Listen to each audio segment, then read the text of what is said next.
Hey guys, welcome back to another YouTube video. Once again, this is Manoj from manojseo.com, a freelance digital marketing consultant. So guys, आज का video का जो tutorial है वो मेरा एक गूगल एड्स का क्लाइंट है जिसका बिजनेस है होम अप्लायंस रिपेयर का। तो उनका अकाउंट में एडवर्टाइज़र वेरिफिकेशन का नोटिस आया है और इस वजह से उनका कुछ एड्स रेस्ट्रिक्टेड भी हो चुका है, कुछ कीवर्ड्स में ऐड अभी नहीं चल रहा है। तो वो सॉल्यूशन होगा, वो प्रॉब्लम सॉल्व होगा अगर एडवर्टाइज़र वेरिफिकेशन हम करेंगे। हमारे पास डेट अभी भी है 10 जुलाई, अभी 17 जून है, लेकिन मैं बहुत जल्दी कर रहा हूँ ताकि उनका एड्स का जो परफॉर्मेंस है वो फिर से अच्छा हो जाए। ठीक है, तो स्टेप बाय स्टेप मैं बताने वाला हूँ, लाइव दिखाने वाला हूँ। तो वीडियो को ज़रूर देखिए आखिर तक। अगर आप भी इसी प्रॉब्लम फेस कर रहे हैं, अगर आपका होम अप्लायंस बिजनेस है या कोई भी बिजनेस है, स्टेप बाय स्टेप मैं दिखाने वाला हूँ। स्टेप हमेशा सेम ही होता है, बस उसका डॉक्यूमेंट्स या आपका जो आंसर वगैरह होता है, ऑप्शंस होता है, वो डिफरेंट होता है। तो चलिए शुरू करते हैं। नया अकाउंट खोलेंगे तो आपको ऊपर नोटिस आएगा कि आपको गूगल एड्स अकाउंट वेरीफाई करना है। और दूसरा जो ऑप्शन आपको देखने को मिलेगा, बिलिंग में जाना है, एडवर्टाइजर वेरिफिकेशन टैब में आना है, उधर आपको मिलेगा start the task, you need to complete the task to get verified. Okay, हमने ऑलरेडी 2 स्टेप जो है वो ऑलरेडी पूरा कर चुका है। जो आखिर में जो होता है बिजनेस ऑपरेशन वेरिफिकेशन, वो ही बाकी है। वो भी थोड़ा टाइम लगता है, उसमें बहुत डॉक्यूमेंट जो है वो सबमिट करना पड़ता है। तो चलिए शुरू करते हैं।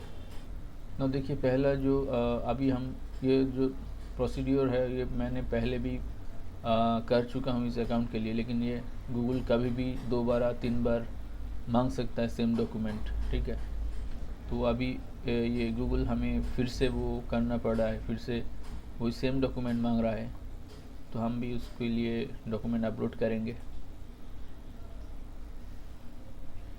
पहला जो होता है आपका confirm the organisations name. Okay, तो उसके लिए आपको कुछ डॉक्यूमेंट्स देना पड़ता है। इंडिया में अलग अलग कंट्री में अलग अलग होता है। जैसे इंडिया में सर्टिफिकेट ऑफ इनकॉर्पोरेशन है, जीएसटी रजिस्ट्रेशन सर्टिफिकेट है, वैट रजिस्ट्रेशन सर्टिफिकेट है, और भी बहुत है, ट्रस्ट डीड, पार्टनरशिप फार्म है तो पार्टनरशिप डीड। ठीक है, और यूटिलिटी बिल, ये इंडिया में नहीं चलेगा, इधर क्लियरली लिखा है। ठीक है, और भी एक डॉक्यूमेंट चलता है, वो है एमएसएमई आधार, उद्योग आधार जो होता है वो भी चलता है, लेकिन इधर मेंशन नहीं किया गया है। और एक बात आपको ध्यान रखना है, आपका जो बिज़नेस नेम है, आपका कोई भी डॉक्यूमेंट, ये सारे जो डॉक्यूमेंट है इसमें जो बिज़नेस नेम है वो आपको गूगल बिलिंग में जो सेटिंग्स में आपने डाला है वो सेम होना चाहिए। एड्रेस और बिज़नेस नेम सेम होना चाहिए, नहीं तो वेरीफाई नहीं होगा। ठीक है, तो चलिए उसको भी अपलोड करते हैं हम। तो हमने इसको अपलोड कर दिया है। देखिए इधर आप नेक्स्ट करेंगे, जो एड्रेस है इनका वो डाल देंगे, उसके बाद फिर से नेक्स्ट करेंगे। एड्रेस भी आपका सेम होना चाहिए, जो आपका बिजनेस डॉक्यूमेंट सबमिट किया उसमें सेम होना चाहिए। नेक्स्ट करेंगे, फिर से आपको देखना है provide your name and ID, enter the exact name from the document including. आप जो आईडी इधर डालेंगे उस आईडी में आपका जो जो नाम है वो सेम नाम इधर होना चाहिए। ठीक है, तो अभी ये बिज़नेस हमें पैन कार्ड दिया भेजा है, आधार कार्ड एक्सेप्टेड नहीं है, पैन, पासपोर्ट, ड्राइवर लाइसेंस और वोटर कार्ड, ये चारों ही एक्सेप्टेड है इंडिया में। अगर आप दूसरा कंट्री करेंगे तो आपके लिए कुछ और डॉक्यूमेंट आएगा। देखिए, रेसिडेंस, नेशनलिटी, हर एक कंट्री के लिए अलग अलग होता है, तो उस हिसाब से आपको डॉक्यूमेंट सबमिट करना पड़ेगा। ठीक है, हमें पैन कार्ड अपलोड करना है और इधर नेम भी हमने डालना है। और ये जो नेम आप डालेंगे ये सेम नेम होना चाहिए, मतलब ये जो आपका जो डॉक्यूमेंट दे रहे हैं वही नेम होना चाहिए। ठीक है, स्पेलिंग हमेशा चेक कर लीजिए कहीं गलत ना हो। ठीक है, अभी पैन कार्ड के लिए 2 टाइप का इमेज देना होता है, एक फ्रंट और बैक। पिक्चर दे सकते हैं या स्कैन कॉपी भी दे सकते हैं, लेकिन एक बात ज़रूर याद रखना कि उसका जो चारों साइड है वो दिखना चाहिए। अगर आप क्रॉप करेंगे चारों साइड, वो एक्सेप्टेड नहीं होता है, ठीक है। तो सिंपली आप एक फ़ोटो खींच के, थोड़ा दूर से फ़ोटो खींच के क्लियर दिखना चाहिए, ब्लर नहीं होना चाहिए, तभी एक्सेप्टेड होगा। उसका चारों साइड दिखना चाहिए, ब्लर नहीं होगा। और अंधेरा में फ़ोटो मत खींचिए, वो एक्सेप्टेड नहीं होता। अंधेरा या कम लाइट में मत खींचिए, एक्सेप्ट नहीं होता है। मैंने इधर अपलोड कर दिया है फ्रंट वाला, अभी बैक वाले भी अपलोड कर देते हैं।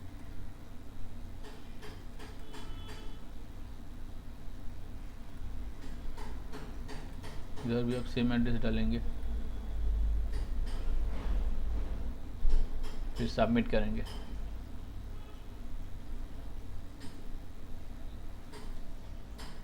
इधर इंस्टेंटली दिखा दिया वेरिफिकेशन सक्सेसफुल है, लेकिन कई बार ऐसा भी होता है कि गूगल ने बोलता है we are verifying your document, it may take up to 5 business days, ठीक है। आपको 5 बिजनेस डेज मैक्सिमम लेता है गूगल वेरिफिकेशन करने के लिए। इधर हम गॉट इट करेंगे। इधर देखिए हमारा तीनों ही हो चुका है। ये जो सिंबल आ रहा है मतलब ये हो चुका है, ठीक है, कंप्लीटेड द टास्क। आपको ईमेल भी आएगा, एक नोटिफिकेशन आएगा कि यू आर वेरीफाइड। ईमेल भी चेक कर लेते हैं।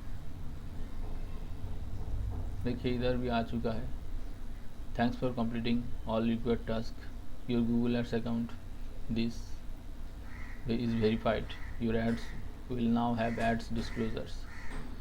तो ये वेरिफिकेशन कराने का गूगल का मेन पर्पस यही होता है कि आजकल देखो बहुत ऑनलाइन में फ्रॉड हो रहा है, ठीक है। कौन सा बिज़नेस जेन्युइन है, कौन सा बिज़नेस फ्रॉड है, ये चेक करने के लिए ही गूगल डॉक्यूमेंट लेता है आपका बिज़नेस ऑर्गेनाइजेशन का, और बिज़नेस के पीछे कौन है वो देखने के लिए, ठीक है। और ये जो इन्फॉर्मेशन है, बिज़नेस नेम और आपका पर्सन्स नेम, कौन पेमेंट कर रहा है गूगल प्रोफाइल में, ये गूगल एड डिस्क्लोजर्स में दिखाता है। मतलब गूगल एड्स में जाके, जो गूगल एड्स में गूगल में सर्च करके गूगल एड्स में क्लिक करता है, उधर एक ऑप्शन भी मिलता है देखने के लिए कौन ये वो ऐड चला रहा है। ये ट्रांसपेरेंसी के लिए गूगल करता है। गूगल को अपना यूज़र्स को सेफ रखना, सुरक्षा देना ही अपना मेन टारगेट है। वो सब कुछ यूज़र्स के लिए ही करता है, ठीक है। क्योंकि यूज़र्स अगर उधर फ्रॉड होते रहेंगे, वो गूगल सर्च यूज़ करना छोड़ देंगे, किसी और प्लेटफॉर्म में चले जाएंगे सर्च करने के लिए, जैसे चैट जीपीटी हो गया, बिंग हो गया, अभी बहुत कॉम्पिटिटर आ चुका है गूगल्स का, तो उन्हें नुकसान होगा। यूज़र्स नहीं आएगा तो बिज़नेस भी ऐड चलाना बंद कर देंगे, तो आखिर में गूगल का जो सर्च बिज़नेस है, जो अभी भी सबसे ज़्यादा रेवेन्यू देता है गूगल को, वो बंद हो जाएगा, ठीक है। तो इस पर्पज़ से ही गूगल ने ये सारा जो प्रोसीडियर थोड़ा स्ट्रिक्ट कर चुका है। कोई भी आके ऐड नहीं चला सकता, खास करके बिजनेस पर्पज़ के लिए, ठीक है। कुछ बिजनेस केसेस में ये जो वेरिफिकेशन प्रोसेस और भी रिगोरस हो जाता है, जैसे आपका फाइनेंशियल सर्विसेज हो, आप कुछ बहुत ही एडल्ट टाइप का सर्विस देते हो, जैसे गैम्बलिंग, कैसीनो, या कुछ एडल्ट 18+ कंटेंट वाला जो कुछ है। मैं हर एक पॉलिसीज़ के बारे में अलग अलग से वीडियो बनाऊंगा, तो देखते रहिए, मेरे चैनल के साथ जुड़ जाइए, सब्सक्राइब कीजिए अगर नए हैं तो। Thank you so much for watching.